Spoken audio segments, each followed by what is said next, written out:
Tonight I want to share some information with you based on some recent developments in an ongoing investigation involving Edward Tipton. As a result of an ongoing investigation, recently developed information was obtained that led to the additional charges being filed on Mr. Tipton by the Attorney General's office.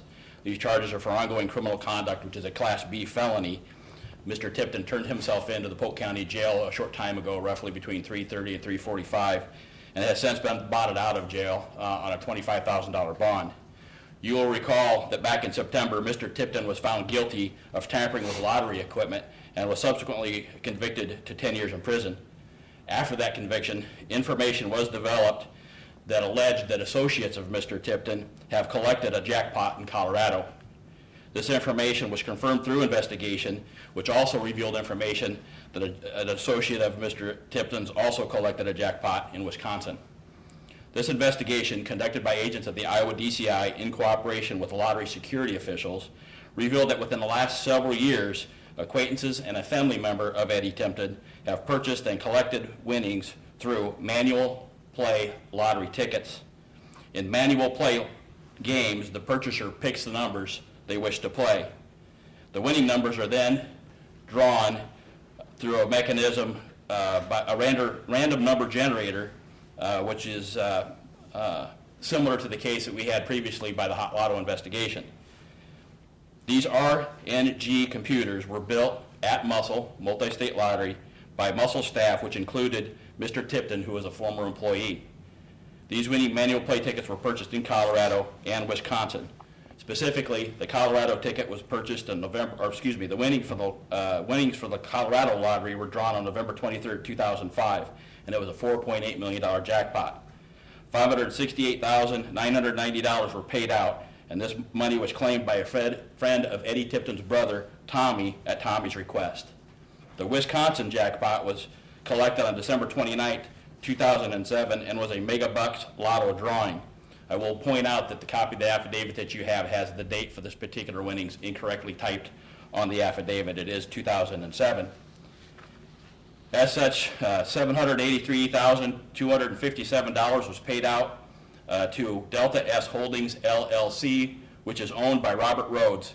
Mr. Rhodes is Eddie Tipton's friend and is currently facing charges in Iowa in relation to the 2010 Hot Lotto investigation. This investigation demonstrates the Department of Public Safety, the lottery, and the Attorney General's commitment to ensuring the lottery's game is of the utmost integrity. This is a very active, ongoing investigation, and our office, along with other investigators, will continue to follow whatever leads as they emerge in this investigation. That being said, as part of this ongoing investigation, we are seeking the public's help. As stated, this is now a nationwide investigation that seeks to identify instances where individuals may have taken advantage of personal relationships to perpetrate fraud against the lottery game. We are asking anyone who is aware of an individual or individuals claiming a lottery prize on behalf of another person to please let us know by taking the survey, and there's information with respect to that survey that's provided in the press release. At this time, I would like to turn the podium over to Lottery CEO Terry Rich. Terry. Thank you very much. Thank you very much, Director Saunders. Well, in addition to serving as CEO of the Iowa Lottery, it's been my privilege for the past year to lead the North American Lottery Association, which is also known as NASPL. I'm in a unique position of having been involved in this investigation from the very beginning and also have a wider industry perspective. So as NASPL President, I'm pledging today that nationwide lotteries will continue to work together to assist in this investigation. And the detailed information, of course, maintained by lotteries helped lead to this charge being filed today. Of course, we're thankful for all the work done in this long-running case by the Iowa Department of Criminal Investigation, to the Attorney General's office, and to authorities across the country. When this story began 5 years ago, we asked investigators to follow the evidence wherever it led. They fulfilled that request admirably, and we continue to offer our full support and assistance. Now, some people have questioned why we stuck with this case so long. Well, the answer is simple. That's our job. It's our responsibility as lotteries to offer games and prizes with systems and procedures built upon fairness and integrity. These charges from the actions of those, let me say that again. These charges stem from the action of those who apparently were willing to risk the consequences of committing fraud in an attempt to secure a lottery prize.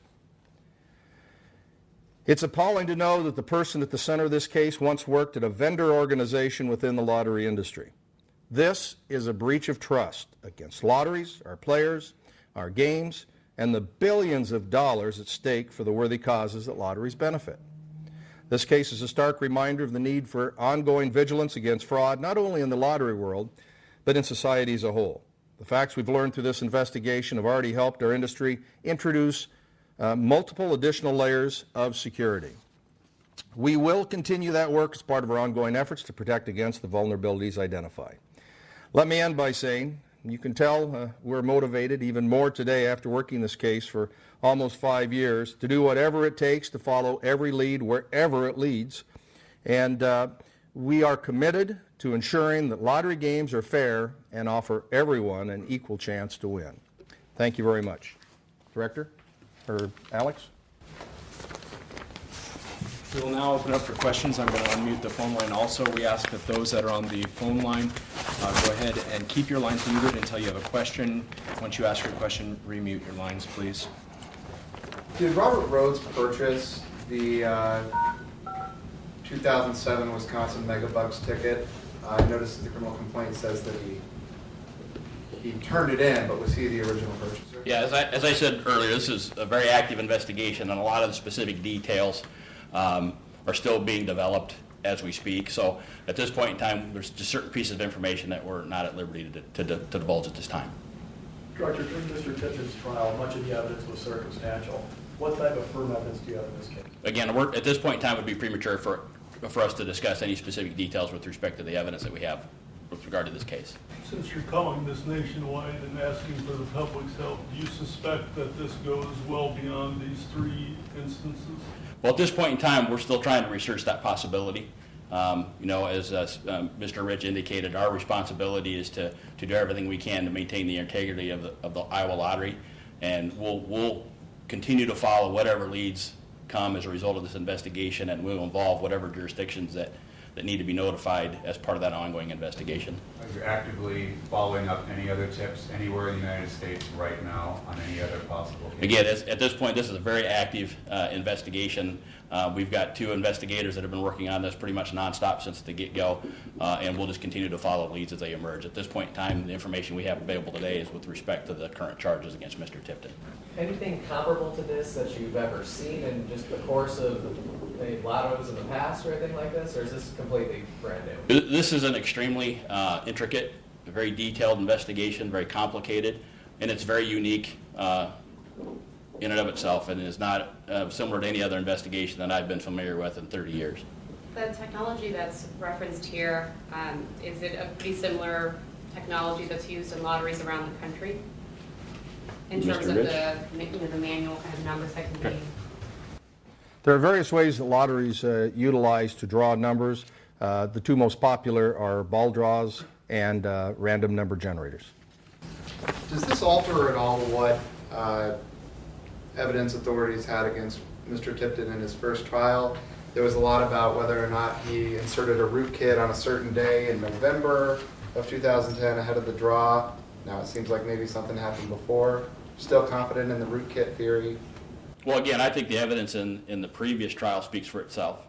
And again, I can't get into specific information with respect to the evidence that we currently have on these new charges. That information will be provided at the time of trial. Following up on the technology, the random number generators that are built by Muscle, are those still in play today? Do staff still select numbers? Yes, and I'm going to ask Mr. Rich to correct me on this if I'm mistaken, but I think there are currently 17 states that still use that technology. I maybe can clarify. Nationwide, there are various games that are used with random number generators. The random number generators created by Mr. Tipton are not being used at this time at Muscle nor at the Iowa Lottery. And Mr. Rich, I know after Eddie Tipton's sentencing, you said you had confidence in Muscle as a vendor.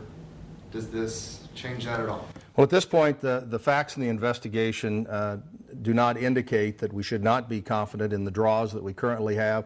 I'm most confident knowing that the equipment used, Eddie Tipton has not had access to the equipment that we use today at both the Iowa Lottery and at the Muscle headquarters. Has there ever been any conversation that you know of to move away from Muscle as a vendor due to this?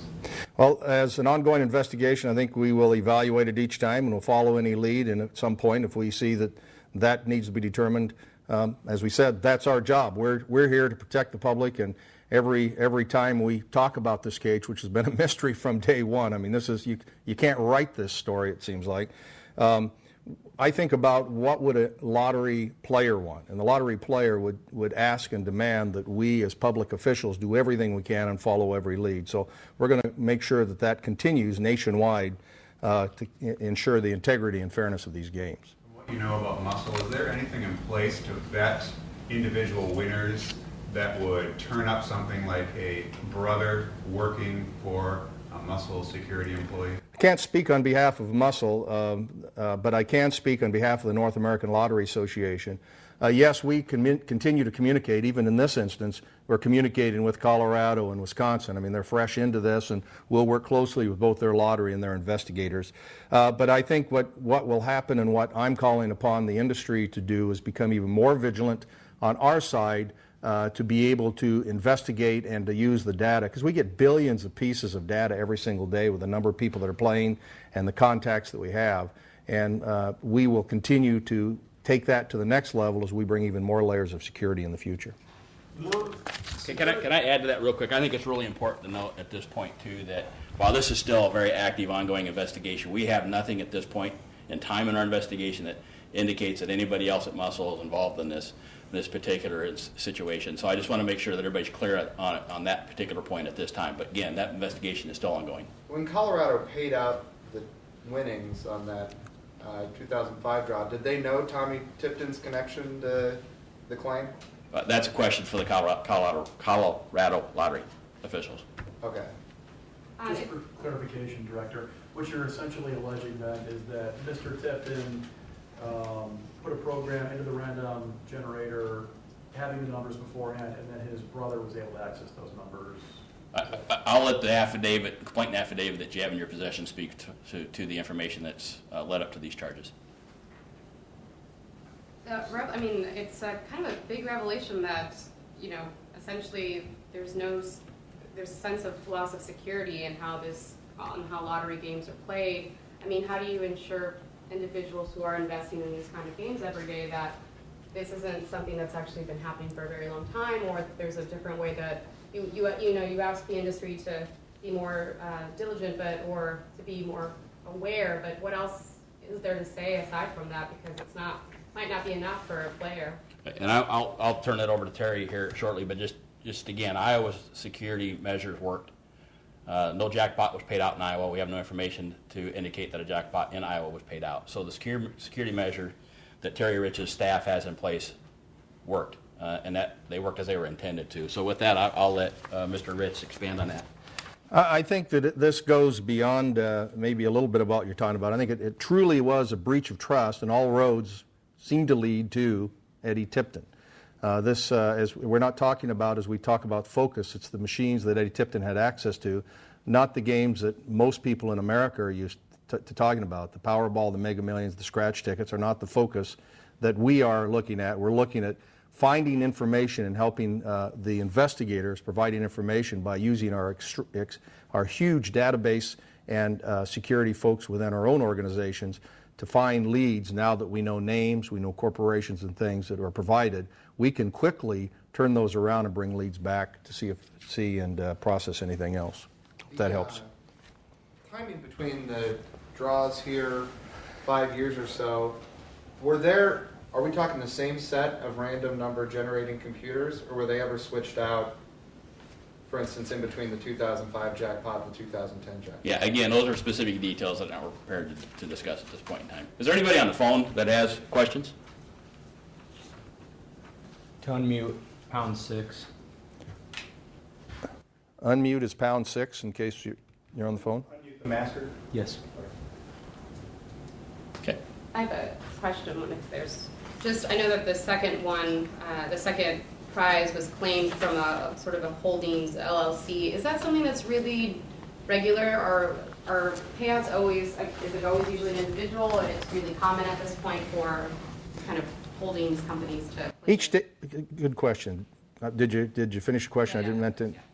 Each state has different regulations on how you can claim. Iowa, I'm proud to say, is one of them that's very open and transparent, and is important that we have public disclosure. Winners' names must be disclosed. And I think that's part of what helped crack this case, in that we required the person who bought the ticket to show up. We needed to be legally purchased, legally possessed, and legally claimed. We had the last two, but not the first, and we never could find it, and it always became a mystery until this hardworking group helped us find the answer to it. Good question.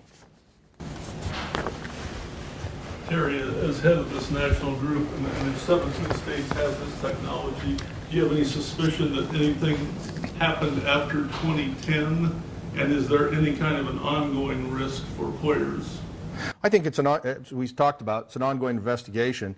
We're going to follow every lead, and when you think about how we got to this point, when we released the video and the information that has come out, the public has been a huge help in this, and that's why, again, I think it's good that state lotteries are very, in the transparency, you know where we're at, you know where our office is, to be able to say to the public, if you know of any other irregularities, let us know. And it seems that all of the regularities were at this point, to me anyway, personally, seems to be leading back to the individual that came in today. But do you think anything happened after 2010, and is there an ongoing risk in the 17 states that use these? It's pretty basic. Every day, someone's trying to beat a system somewhere. Will somebody try to continue to take advantage of us, or Google, or a corporation? Absolutely. It's our job to be one step ahead, and that's in this technology world is a tough proposition some days, but I have absolute faith in the group that we have and our nationwide expertise that will continue, and that's what came to the conclusion today, that we're able to make this arrest and continue this investigation. How does this affect Mr. Tipton's current status? I know that he was released. Will he be back in prison? He's already been sentenced to 10 years and was on an appeal bond. Does he go back? I think the judge will determine that, essentially. Yeah. The courts will have to determine. So that could happen. Be up to his defense attorney and the judge. Okay. When this was originally announced, there was an immediate point that security measures had been increased in response to Tipton's arrest. And so I'm just curious, with these additional developments, whether there's any just extra security measures, just in general terms, for the audience to understand. Day one, as soon as you have any suspect, you have a vulnerability, we began making changes, and we continue today, we'll continue in the future. I feel very assured that, and I think the public should be too, that there have been additional securities. And what's the most logical? Most accounting folks will talk about separation of duties, more layers of security. We talk about that, and it's pretty simple to understand that if one person has all the keys to the kingdom, that person may be able to do something. He did not have all keys to the kingdom in the Iowa lottery, had the second one, which he couldn't buy a ticket. That's how we started this whole discussion and investigation. So we've added additional keys. I believe Muscle could also address the other possibility. But, of course, we don't want to say everything we've done to increase the security, because then people would know what we did to try to beat that security. Because every day someone believes they might be able to do fraud, and it's our job, as the investigators and officers do every day, you find ways to prevent that. Does that level of security just range with the different states because there's different policies and laws in place for how they do their work? So the question is, are there different varying... You know what, in fact, from this, I'm headed down to the National Association of State and Provincial Lotteries conference, and one of the big discussions is security. We talk daily, we talk weekly as groups to learn from each other, and in this case, I think we'll take that to the next level of the intelligence of the data that we have to be able to cross-check winners and that sort of thing, that all states that are actively interested in doing that. I'm going to help lead the charge that we have full access, which we really have, but until something of this magnitude happens, it puts their focus on a particular area that we will make sure we move ahead on. Are Just to be steps clear- underway to try to recover the amounts that were paid out in the 2 non-Iowa incidents? I'm sorry, repeat the question, please. Are there steps underway to recover the payouts in the Wisconsin and the Colorado lottery jackpots that were called? Well, again, there are multiple jurisdictions involved in the investigation at this point, and so, that will be part of the ongoing investigation in terms of trying to determine the flow of monies in this particular case. And so that's going to take some time, and we'll continue to work with our counterparts in those states to assist any way we can with respect to that particular piece of the investigation.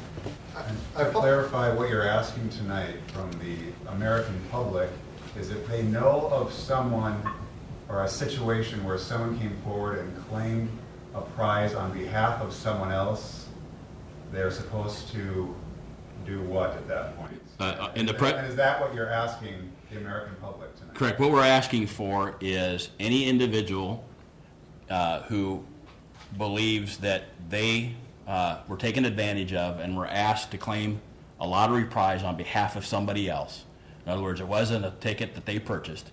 Somebody else has approached them and asked them to collect this prize. We want them to go to the website in the SurveyMonkey tab that we've included in your press release, take a short survey to provide information with respect to that particular incident, so that we can make a determination as to whether or not other cases of fraud have been perpetrated, or if there's additional cases of fraud connected to this particular case.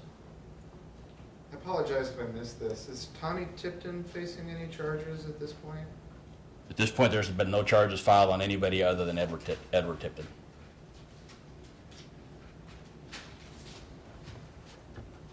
All right, thank you.